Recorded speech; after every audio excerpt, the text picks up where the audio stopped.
Olá, aluno. Bom dia, boa tarde, boa noite. Espero que estejam todos passando bem aí nesse momento complicado de pandemia. Ainda online, a gente vai dar continuidade aqui à nossa disciplina de sistemas operacionais, né? Então, no capítulo 1, vocês tiveram um conhecimento de conceitos que são assim fundamentais para a gente começar essa brincadeira aí de sistemas operacionais, né?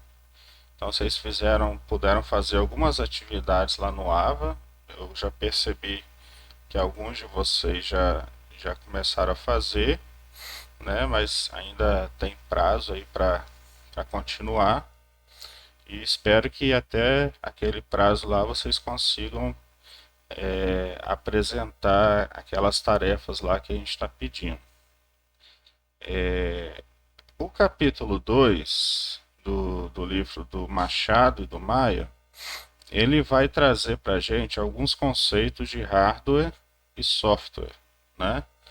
Então, de uma maneira bem sucinta, né, a gente pode considerar que o hardware é aquilo que a gente chuta quando está com raiva, né? E o software é aquilo que a gente xinga também quando trava, quando a gente não consegue usar, né? Mas o hardware são os dispositivos do computador, do sistema computacional, são geralmente placas, né, com vários circuitos construídos em cima dele. E os softwares são programas, são aplicativos de computador que geralmente estão mais próximos do usuário final, né?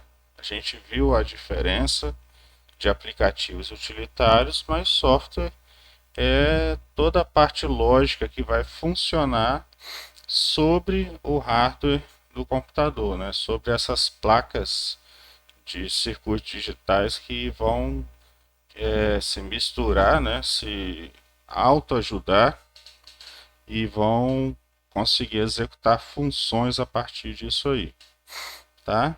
Então, nessa aula a gente começa a trabalhar com conceitos de hardware e software, que é o capítulo 2 do, do livro de arquitetura de sistemas operacionais aqui dos autores Machado e Maia.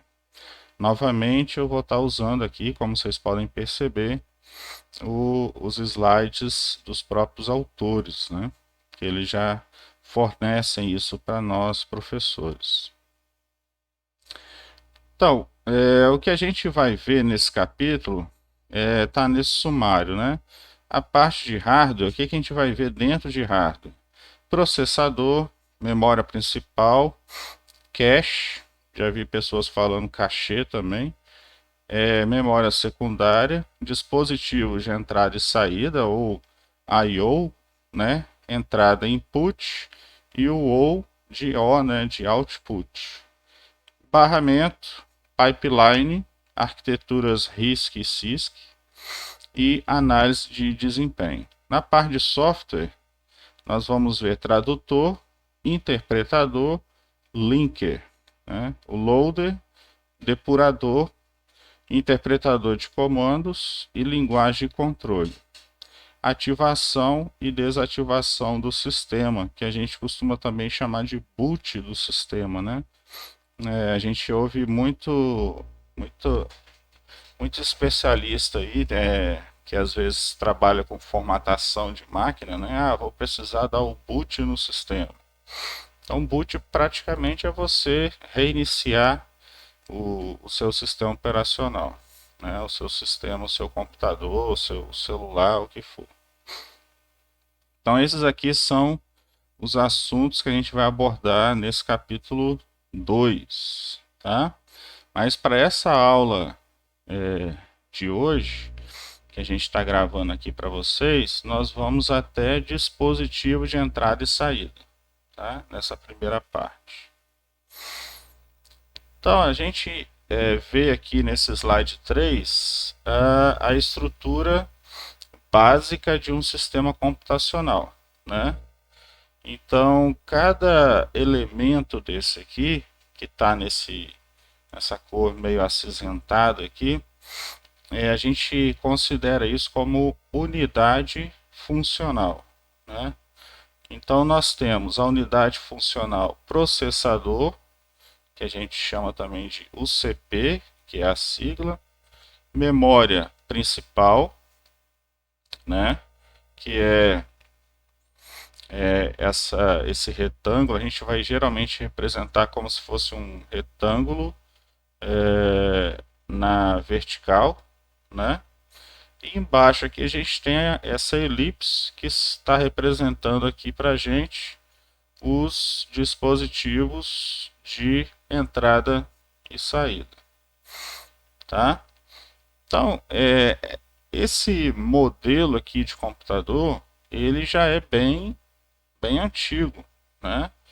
A gente está falando aqui de década de 30, meados da década de 30 para frente. Então, até hoje, nós usamos computadores com esse tipo de arquitetura básica aqui. É claro que eu estou falando de arquitetura básica, né?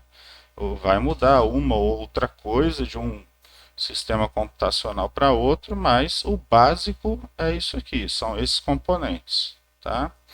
Então, o objetivo dessa primeira parte aqui do capítulo 2 é a gente ter algum conhecimento básico desses elementos, dessas três unidades funcionais aqui, tá?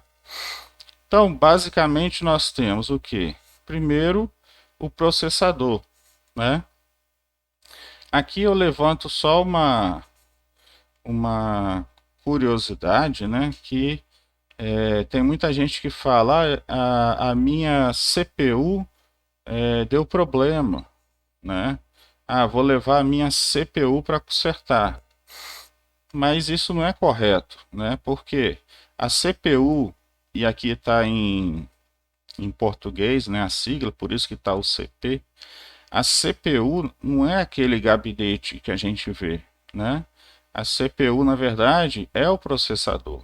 É um chip que fica implantado ali na placa-mãe do seu sistema computacional. Então, CPU ou UCP, que vem do português, é o que? Unidade Central de Processamento, que a gente fala mais resumidamente, chama de processador, tá? Então é esse cara aqui que fica responsável por executar as instruções do seu programa ou do próprio sistema operacional, tá? Dentro do processador, é claro que isso aqui é muito complexo, né? Se você for estudar realmente processador, você vai perceber que esse sistema que foi construído aqui dentro tem uma complexidade digital muito grande, né? Mas a gente só a gente só vai ver o que interessa para o curso, né? A gente vai ver os principais elementos do processador. Então tem muito mais coisa. Aqui a gente está só abstraindo algumas complexidades que não interessam aqui para este curso. Então nós temos aqui o primeiro elemento, unidade, lógica e aritmética. O que essa parte do processador faz? Ela faz as contas aritméticas e faz os cálculos de lógica também, como o nome já ajuda, né? A gente chama isso aí de ULA. Então, conta de somar, subtrair, operações lógicas de e, ou, booleano. Então, essas operações, essas instruções são feitas por essa parte aí, por esse elemento do processador, tá? A unidade de controle, ela é como se fosse o gerente do processador. É ela que cuida de todo o funcionamento do processador aqui para a gente, tá? Então, é ela que é responsável, né, pela execução de cada instrução de forma correta aqui dentro do processador.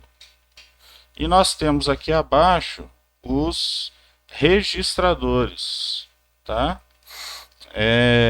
Os registradores, eles são partes de memória, tá? São elementos de memória e do tipo mais rápido que a gente tem, né? Com a velocidade de acesso superior a qualquer outro tipo de memória que a gente vai ter no computador. E esses registradores aqui servem para armazenar os valores que serão trabalhados naquele momento pelo processador, tá? Então é um armazenamento temporário. São memórias de baixa capacidade de armazenamento, mas com valor altíssimo de acesso aos dados dentro que estão armazenados dentro aqui de cada registrador, tá? Fora o processador, nós temos também essa unidade funcional aqui que a gente chama de memória principal ou memória RAM também, né? Que ela é responsável pelo quê? Por armazenar dados e instruções que vêm aqui dos dispositivos de entrada e saída, tá? Então, ela tem uma maior capacidade de armazenamento, se for comparar aqui com os registradores, tá? Mas o acesso aos dados que estão armazenados aqui, ele é mais lento do que nos registradores, ok? Então, a memória principal. Nesse caso aqui, para armazenar informação, você precisa estar com o circuito eletrizado, né? Senão você perde a informação que está aqui. Então a gente fala que a memória principal ela é volátil, ou seja, parou de passar energia, você perde a informação que está armazenada aqui, tá? E o terceiro elemento funcional são os dispositivos de entrada e saída, tá? Aqui entra a memória secundária, né? Que são os discos. A gente tem os HDs, os SSDs, que agora tá bastante aí na moda, e outros dispositivos, né? Monitor, teclado, mouse, caixa de som, equipamento de rede, leitor digital, de biometria, por aí vai. Qualquer dispositivo que faça, por exemplo, interação com o ser humano entra nessa categoria aqui de dispositivos de entrada e saída. De entrada, né, você tem, por exemplo, o mouse, né, que eu estou usando aqui com vocês para dar aula. Então, o mouse é um dispositivo de entrada, porque toda vez que eu clico em qualquer botão do mouse ou movo ele está passando uma informação que vem aqui para a memória e é executada então pelo processador, tá? Então, toda instrução ela precisa ser trazido o quê? Do dispositivo de entrada e saída, geralmente a memória secundária que armazena isso, né? Porque ela é não volátil, quer dizer, ela armazena mesmo sem o computador estar ligado. Então as instruções vêm daqui. Como a memória secundária ela é não volátil, ela armazena definitivamente o valor até que ele seja apagado, né, por você, pelo sistema, por algum motivo. Mas é não volátil, quer dizer, continua armazenado aqui mesmo se você desligar o computador. Então, tudo que gravado aqui, para ser executado, precisa vir primeiro para a memória principal, tá? Porque a velocidade de acesso aqui é maior. E aí sim, a partir da memória principal, os dados são levados para o processador, né, processados, e aí volta para a memória principal para que seja exibido, talvez aqui, alguma resposta para o usuário, ok? E essa comunicação entre as unidades funcionais é feita através dos barramentos, na verdade, né? Bus, dos barramentos aqui, que são essas linhas que fazem a conexão entre os elementos da arquitetura básica. Ok? Então, sobre o processador, né, de fato, ele é então a nossa unidade central de processamento. Então, no português você vai ver a sigla UCP e no inglês você vai ver a sigla CPU, mas significa isso aqui, unidade central de processamento. Dentro do processador nós vimos que ela tem a unidade de controle, que a gente está chamando aqui de UC, que é aquela que vai ser o gerente do processador, vai controlar todo o funcionamento, né, do processador. A unidade de lógica e aritmética, que vai executar as operações, né, claro, de lógica e aritmética. Então, divisão, subtração, e ou booleano, né? Então, é esse elemento que processa isso tudo. O clock é o que? É um cristal de quartzo, né, de um elemento químico, que ele fica lá emitindo pulsos quase que perfeitos. E isso vai dar o que? Ele vai manter a sincronia do processador. Tá? Pelo fato dele ser um cristal de quartzo bem polarizado, ele consegue emitir fachos, estados, né, de um sinal, que isso vai dando tempo para o processador. Então, para manter a sincronia do que está sendo executado dentro do processador, ele vai dando passo, né, como se fosse um metrônomo, né? Ele vai dando o passo de execução para cada instrução. É como se ele fosse lá a baqueta, né, do maestro de uma orquestra. Ele fica batendo e dando o andamento de tudo que está sendo feito ali no processador, que a gente chama isso aí de clock. Dentre os registradores, os mais importantes, né, nós temos mais, é claro, mas esses aqui que estão sendo descritos nesse slide são os que mais interessam para a gente. Nós temos o contador de instrução, ou controle de programa, né? Contador de programa, desculpa. Esse contador de instrução, qual que é a função dele? Esse registrador vai armazenar sempre o endereço da próxima instrução que o processador tem que buscar na memória, né? Então, esse contador, ele vai sempre armazenar o endereço de onde está a próxima instrução que tem que ser buscada na memória, tá? O AP ou SP, né? Ponteiro para pilha. Isso aqui é um assunto que essa parte de pilha, é uma estrutura de dados que vocês trabalham bastante quando vocês vão ver linguagem de programação, tá? Mas só para a gente falar aqui meio de forma bem resumida, uma pilha de execução, que é o caso aqui, é uma estrutura de dados que cada programa tem para gerenciar suas chamadas internamente. Então, por exemplo, um programa vai executar. Para executar, precisa fazer chamada a uma função que está dentro do próprio programa. Então, quem controla essas chamadas de subfunções ou de procedimentos dentro do programa, quem armazena essas chamadas é essa pilha de execução. Tá?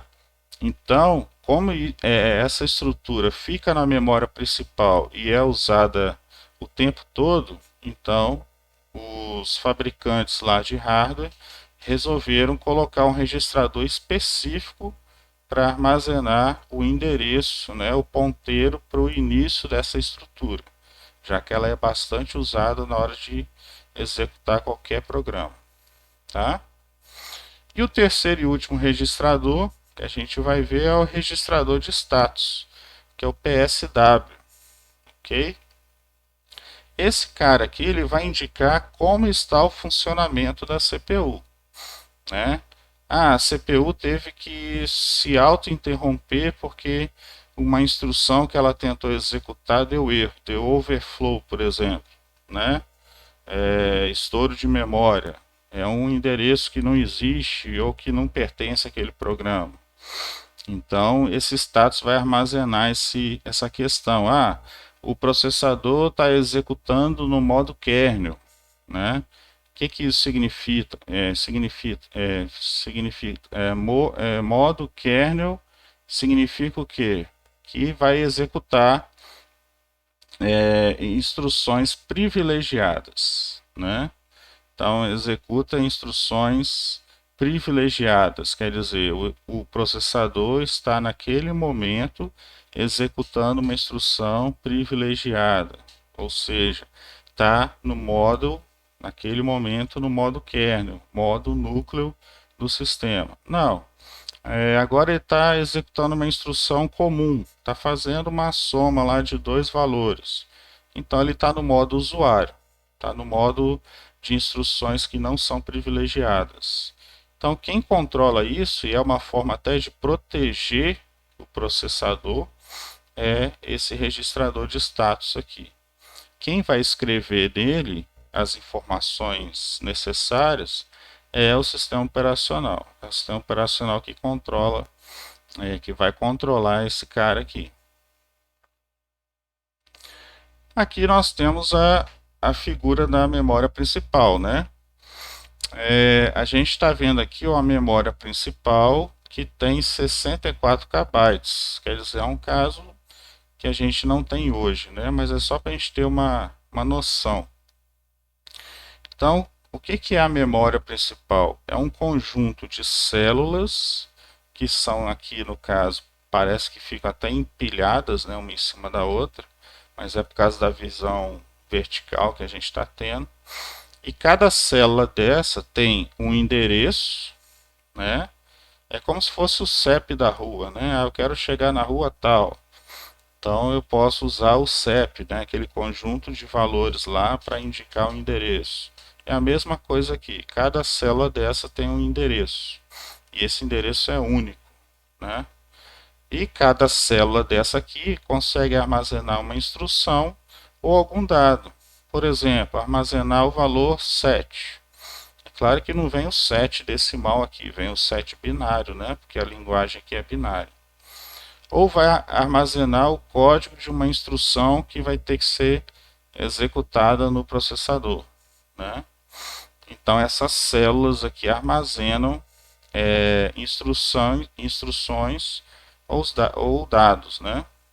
Cada célula dessa tem um tamanho variado, depende da arquitetura que você está trabalhando naquele momento, né? Mas geralmente as células de memória elas têm essa largura aqui de 8 bits. Então tem 8 posições aqui em cada célula dessa, né? Ela consegue armazenar 8 bits em cada célula. É um tamanho bem razoável para esse tipo aqui de memória. E aqui você tem os endereços que são únicos e vão indicar onde está a instrução que você está requisitando, tá? Geralmente nas posições iniciais aqui da memória fica o núcleo do sistema operacional, que como ele é executado o tempo todo, né, tem muita função do próprio sistema operacional que precisa ser executado o tempo todo, então ele acaba ficando aqui nas posições iniciais da sua memória. É claro que as nossas memórias têm muito mais do que 64 KB, né? Então nós vamos ter aqui muito mais células nesse diagrama. Aqui está bem resumido e é uma memória antiga também, tá? A memória cache. O que é a memória cache? É uma memória que fica só voltando aqui, entre o processador e a memória principal, tá certo? A maior parte hoje em dia já está até dentro do próprio processador, né? Eles conseguiram incluir a memória cache já praticamente toda ela dentro dos processadores. Para que a memória cache serve? Para encurtar essa distância, ou seja, O processador ele é muito mais rápido de executar suas funções do que a memória principal. Então, o que eles pensaram, né, os fabricantes de hardware? Vamos colocar uma memória mais rápida em menor quantidade aqui no meio. Então, o processador ele pode vir e buscar na cache, e se não tiver nessa memória cache, aí sim ele vem na memória principal. Então, foi uma forma que eles bolaram de tentar aumentar, melhorar o desempenho do sistema computacional. Memória cache então funciona assim. Então também ela é volátil, ela tem uma velocidade de acesso maior ainda do que a memória principal, é uma capacidade de armazenamento pequena, né, em relação à memória principal, tem um custo maior do que a memória principal, e aí vão acontecer essas duas operações aqui, né? O processador precisou de uma instrução, buscou na cache primeiro, achou a instrução lá, legal, né? Otimizou o desempenho. Então a gente fala que ele fez um cache hit, ou seja, ele achou a informação na memória cache. Ele precisou buscar uma informação que não estava na cache, aí não adiantou muito, ele teve que ir lá na memória principal e buscar a informação. Então essa foi uma operação de cache miss. Quer dizer, ele foi na memória cache e não achou a instrução lá, teve que ir na memória principal e buscar a informação, tá? Já foi provado, pelo menos experimentado, que ter cache é bom, né? Por quê? Pelo princípio da localização. Geralmente, quando o processador vai buscar uma instrução, as instruções que vão ser executadas na sequência, geralmente estão bem próximas daquela instrução que ele está executando naquele momento. Esse é o princípio da localidade. Então, o que acontece? É mais fácil você trazer um bloco de instruções que estão próximas, trazer para a memória cache, e aí quando o processador for buscar a próxima, ele não precisa ir lá na memória principal, ele busca na cache. Então, esse é o chamado princípio da localidade, né? Que a próxima instrução geralmente vai estar perto, né?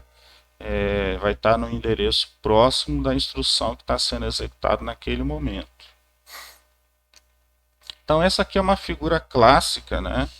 Que costuma até cair muito em concurso, que é a relação de capacidade de armazenamento e velocidade de acesso entre os tipos de memória que nós vimos aqui nesse capítulo até o momento. Então é uma figura bem interessante, né? Nós temos o tipo de memória registrador aqui em cima, memória cache logo abaixo, memória principal e memória secundária, que é vista como se fosse um dispositivo de entrada e saída, né?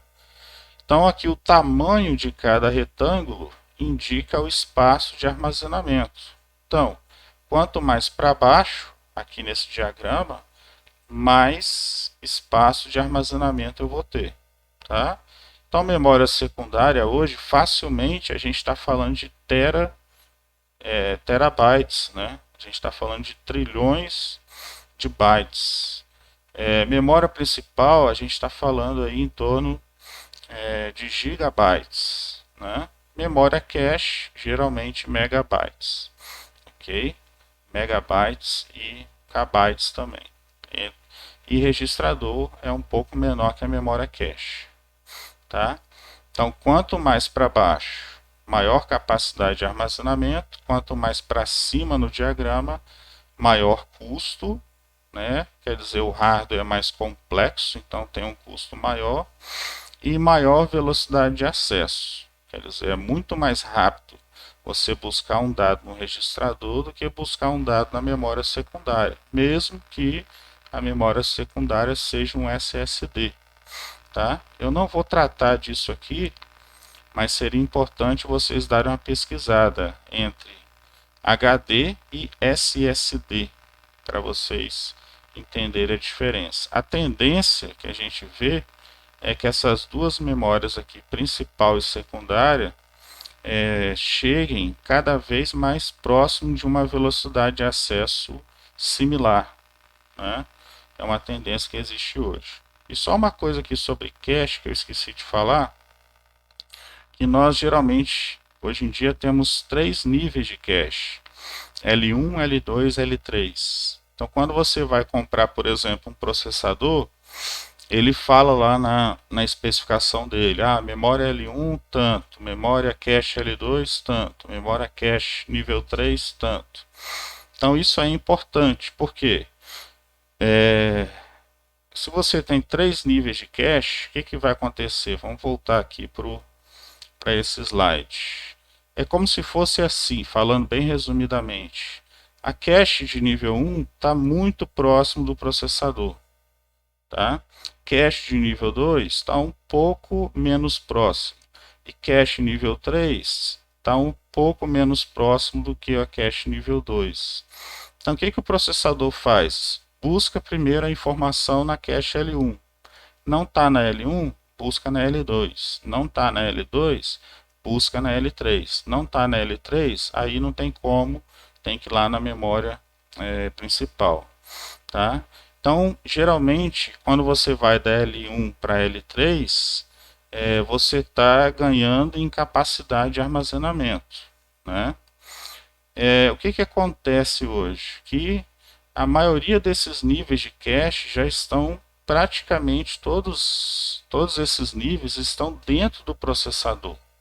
Né? De primeiro não ficava dentro, mas pelo menos a L1 e a L2 já são implementadas hoje dentro do próprio processador. Então isso melhorou muito o desempenho de execução de instrução. Tá?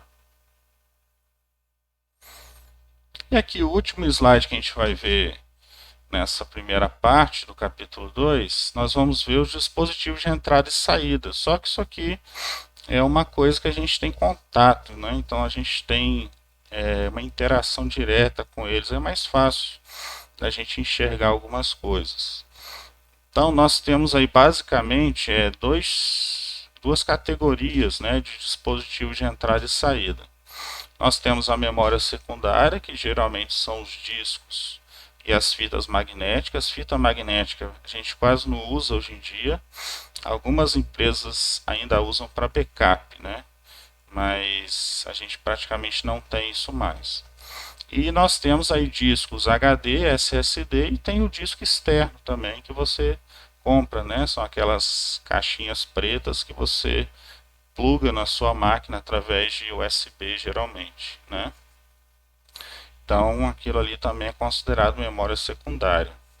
E nós temos os dispositivos de interface usuário-máquina, ou seja, que faz a interação do usuário com o computador. Então nós temos aí os teclados, os monitores, impressoras, plotters é outro exemplo que a gente vai ver.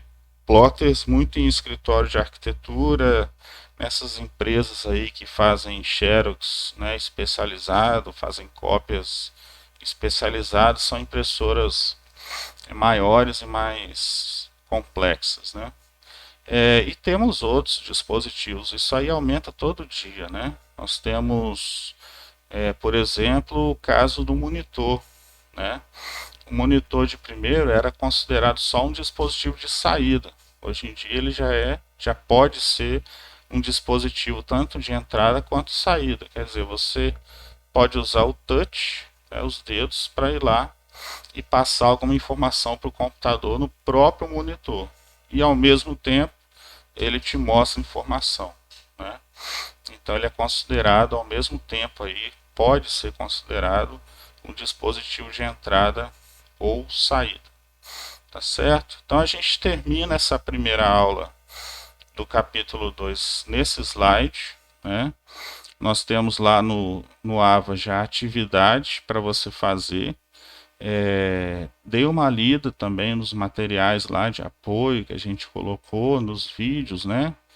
E qualquer dúvida, a gente está aí, vocês podem procurar no fórum, e-mail, tá? Se precisar, a gente marca um horário específico com a turma ou individual também, tá certo? Na próxima aula, então, a gente começa a falar dos barramentos. A gente começa no slide 9, ok? Então, um grande abraço aí, bons estudos e não desanimem, né? Vamos tentar dar o máximo aí para terminar bem essa disciplina, tá? Que é uma disciplina importante para vocês. Ok? Um grande abraço e até a próxima.